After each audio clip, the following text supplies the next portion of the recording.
കേരള ബാങ്കിൽ നിന്ന് വായ്പയെടുത്ത കേരള കോൺഗ്രസ് മാണി വിഭാഗം നേതാവ് ആയൂർ ബിജുവിനെ ബാങ്ക് ജീവനക്കാർ ഭീഷണിപ്പെടുത്തിയെന്ന് പരാതി.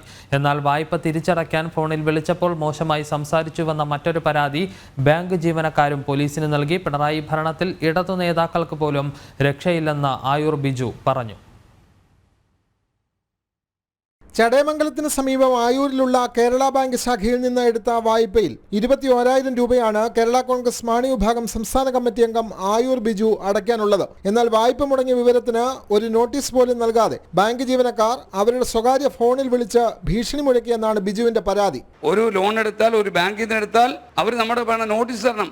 നോട്ടീസ് തന്നാൽ കൃത്യമായിട്ട് നമുക്ക് ചെയ്യാൻ പറ്റും, അല്ലെങ്കിൽ പൈസ അടയ്ക്കാൻ പറ്റും. ഇല്ലാതെ ഒരു കാര്യവുമില്ലാതെ ഒരു സ്ത്രീ, ആരോ അത് നമുക്കറിയില്ല, അവിടെയാണ് പ്രശ്നം. ഒരു സ്ത്രീയാണ് നമ്മളെ വിളിക്കുന്നത്. ഈ സ്ത്രീ വിളിച്ച് ഞാനില്ല ഓൺലൈൻ തട്ടിപ്പുമായിട്ടൊക്കെ ബന്ധപ്പെട്ട് പല കാര്യങ്ങളും നമ്മൾ ഓൺലൈനിൽ കാണുന്നതുകൊണ്ട് ആരാണ് ഈ സ്ത്രീ എന്ന് നമുക്കറിയില്ല.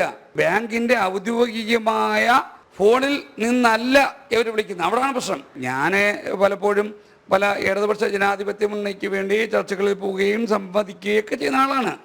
എനിക്കിതാണ് ഗതിയെങ്കിൽ പിന്നെ കേരളത്തിലെ സാധാരണക്കാരായ ജനങ്ങളുടെ സ്ഥിതി എന്തായിരിക്കും? എന്നാൽ ഫോണിൽ വിളിച്ചപ്പോൾ മോശമായി സംസാരിച്ചുവെന്ന് ആരോപിച്ച് ബാങ്ക് ജീവനക്കാരും പരാതി നൽകിയിട്ടുണ്ട്. പരാതികൾ പരിശോധിക്കാനായി ഇരുകൂട്ടരെയും ചടയമംഗലം SI ഇന്ന് സ്റ്റേഷനിലേക്ക് വിളിപ്പിക്കുകയും ചെയ്തിട്ടുണ്ട്. ജനം, തിരുവനന്തപുരം.